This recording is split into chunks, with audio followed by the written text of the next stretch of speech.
আসসালামু আলাইকুম। BD kitchen হোমে সবাইকে স্বাগতম জানাচ্ছি।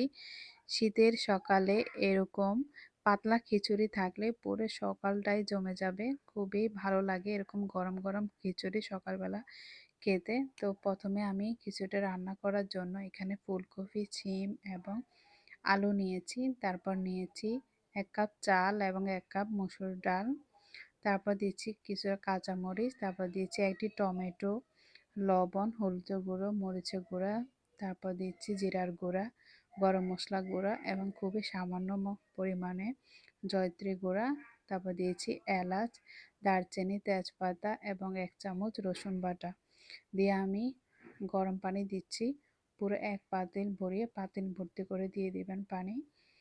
তারপর আমি এখন বলক তুলে নেব। আর তার মধ্যে দিয়ে দিচ্ছি ১ টেবিল চামচের মতো সাদা তেল এবং পেঁয়াজ দিয়ে আমি একটু সিদ্ধ করে নিয়েছি। তারপর এখানে আমি এরকম ডালগুলো দিয়ে একটু চেপে চেপে মিশিয়ে নিচ্ছি। এরকম করলে খিচুড়িটা খুবই ভালো করে মিশে যায়। তারপর এখানে আমি একটা ফোড়ন তৈরি করে নেব। তারপর জন্য তেলের মধ্যে দিয়েছি 1/2 চামচ জিরা এবং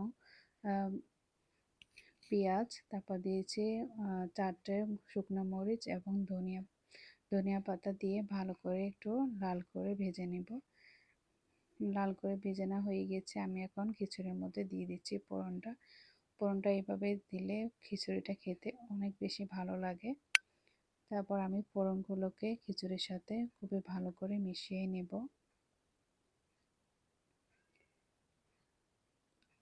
মিশিয়ে নেওয়ার পর এখানে আমি কিছুটা লবণ দিয়েছি আর দিয়েছি 1 চামচ ঘি। ঘিটা দেওয়ার কারণে খিচুড়িটা অনেক বেশি ভালো লাগে। তারপর এখানে আমি ব্যবহার করছি সর্বশেষ 1 চামচ জিরা এবং 1 চামচ গরম মশলা গুঁড়া। ব্যাস তৈরি হয়ে গেল শীতের সকালে এরকম গরম গরম পাতলা খিচুড়ি। খুবই ভালো লাগবে, আপনার বাসায় অবশ্যই ট্রাই করবেন। অনেক বেশি ভালো থাকবেন। আল্লাহ হাফেজ।